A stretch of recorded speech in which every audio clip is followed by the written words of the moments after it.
ওম স্থাবকায় চ ধর্মস্য সর্বধর্মস্বরূপিণী অবতার বরিষ্ঠায় রামকৃষ্ণায় তে নমঃ।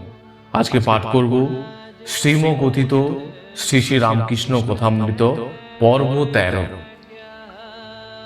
সিঁড়ি দিয়া উঠিয়া একেবারে প্রথম কামরাটিতে ঠাকুর ভক্তগণ সঙ্গে প্রবেশ করিতেছেন। বিদ্যাসাগর কামরার উত্তর পার্শ্বে দক্ষিণাস্য হইয়া বসিয়া আছেন। সম্মুখে একটি ৪ কোণা লম্বা পালিশ করা টেবিল, টেবিলের পূর্ব ধারে একখানি পেছন দিকে হেলান দেওয়া বেঞ্চ, টেবিলের দক্ষিণ পার্শ্বে ও পশ্চিম পার্শ্বে কয়েকখানি চেয়ার। বিদ্যাসাগর দু একটি বন্ধুর সহিত কথা কহিতেছিলেন। ঠাকুর প্রবেশ করিলে এরপরে বিদ্যাসাগর দণ্ডায়মান হইয়া অভ্যর্থনা করিলেন। ঠাকুর পশ্চিমাস্য টেবিলের পূর্ব পার্শ্বে দাঁড়াইয়া আছেন। বাম হস্ত টেবিলের উপর, পশ্চাতে বেঞ্চখানি। বিদ্যাসাগরকে পূর্ব পরিচিতের ন্যায় একদৃষ্টে দেখিতেছেন ও ভাবে হাসিতেছেন। বিদ্যাসাগরের বয়স আন্দাজ ৬২-৬৩। ঠাকুর শ্রীরামকৃষ্ণ অপেক্ষা ১৬-১৭ বৎসর বড় হইবেন। পরনে থান কাপড়, পায়ে চটি জুতা, গায়ে একটি হাত কাটা ফ্লানেলের জামা, মাথার চতুষ্পার্শ্ব উড়িষ্যাবাসীদের মতো কামানো। কথা কইবার সময় দাঁতগুলি উজ্জ্বল দেখিতে পাওয়া যায়। দাঁতগুলি সমস্ত বাঁধানো। মাথাটি খুব বড়, উন্নত ললাট ও একটু খর্বাকৃতি। ব্রাহ্মণ, তাই গলায় উপবীত। বিদ্যাসাগরের অনেক গুণ। প্রথম বিদ্যা অনুরাগ। একদিন মাস্টারের কাছে এই বলতে বলতে সত্য সত্য কেঁদেছিলেন। আমার তো খুব ইচ্ছা ছিল যে পড়াশোনা করি, কিন্তু কই তা হলো। সংসারে পড়ে কিছুই সময় পেলাম না। দ্বিতীয়, দয়া সর্বজীবী। বিদ্যাসাগর দয়ার সাগর। বাছুরেরা মায়ের দুধ পায় না দেখিয়া নিজে কয়েক বৎসর ধরিয়া দুধ খাওয়া বন্ধ করিয়াছিলেন।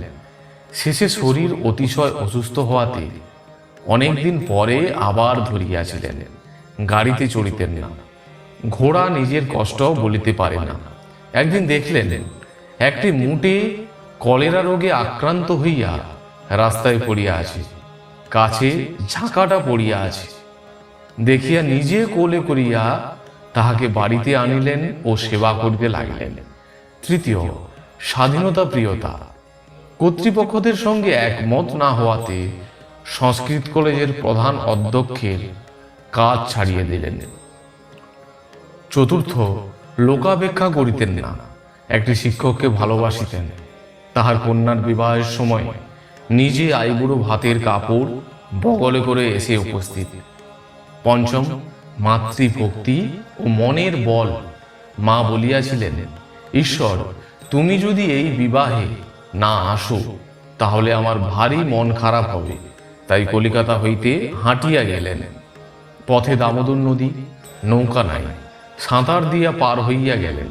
সেই ভিজা কাপড়ে বিবাহ রাত্রেই বীরসিংহ গ্রামে মার কাছে গিয়া উপস্থিত। বলিলেন, মা, এসেছি। ঠাকুর ভাবাবিষ্ট হইতেছেন ও কিয়ৎক্ষণ ভাবে দাঁড়াইয়া আছেন। ভাব সংবরণ করিবার জন্য মধ্যে মধ্যে বলিতেছেন, জল খাবো। দেখিতে দেখিতে বাড়ির ছেলেরা ও আত্মীয় বন্ধুরা আসিয়া দাঁড়াইলেন। ঠাকুর ভাবাবিষ্ট হইয়া বেঞ্চের উপর বসিতেছেন। একটি ১৭-১৮ বছরের ছেলে সেই বেঞ্চে বসিয়া আছে। বিদ্যাসাগরের কাছে পড়াশোনার সাহায্য প্রার্থনা করিতে আসিয়াছে। ঠাকুর ভাবাবিষ্ট, ঋষির অন্তর্দৃষ্টি। ছেলের অন্তরের ভাব সব বুঝিয়াছেন। একটু সরিয়া বসিলেন ও ভাবে বলিতেছেন, মা, এ ছেলের বড় সংসার আর শক্তি। তোমার অবিদ্যার সংসার, এ অবিদ্যার ছেলে। যে ব্যক্তি ব্রহ্মবিদ্যার জন্য ব্যাকুল নয়, শুধু অর্থকরী বিদ্যা উপার্জন তাহার পক্ষে বিড়ম্বনা মাত্র। এই কথা কি ঠাকুর বলিতেছেন? বিদ্যাসাগর ব্যস্ত হইয়া একজনকে জল আনিতে বলিলেন ও মাস্টারকে জিজ্ঞাসা করিতেছেন, কিছু খাবার আনিলে ইনি খাবেন কি? তিনি বলিলেন, আজ্ঞা, আনুন না। বিদ্যাসাগর ব্যস্ত হইয়া ভিতরে গিয়া কতকগুলি মিঠাই আনিলেন ও বলিলেন, এগুলি বর্ধমান থেকে এসেছে। ঠাকুরকে কিছু খাইতে দেওয়া হইল। হাজরা ও ভবনাথও কিছু পাইলেন। মাস্টারকে দিতে আসিলে পর বিদ্যাসাগর বলিলেন, ও ঘরের ছেলে, ওর জন্য আটকাচ্ছে না। ঠাকুর একটি ভক্ত ছেলের কথা বিদ্যাসাগরকে বলিতেছেন। সে ছোকরাটি এখানে ঠাকুরের সম্মুখে বসেছিল। ঠাকুর বলিলেন, এ ছেলেটি বেশ সৎ, আর অন্তঃসার যেমন ফল্গু নদী, উপরে বালি, একটু খুঁড়লেই ভেতরে জল বইছে দেখা যায়। মিষ্টু মুখের পর ঠাকুর সহাস্যে বিদ্যাসাগরের সঙ্গে কথা কহিতেছেন। দেখিতে দেখিতে এক ঘর লোক হইয়াছে, কেহ উপবিষ্ট, কেহ দাঁড়াইয়া। শ্রীরামকৃষ্ণ, আজ সাগরে এসে মিললাম। এতদিন খাল, বিল, হদ্দ, নদী দেখেছি, এইবার সাগর দেখছি। সকলের হাস্য। বিদ্যাসাগর সহাস্যে, তবে নোনা জল খানিকটা নিয়ে যান। শ্রীরামকৃষ্ণ, না গো, নোনা জল কেন? তুমি তো অবিদ্যার সাগর নও, তুমি যে বিদ্যার সাগর। সকলের হাস্য।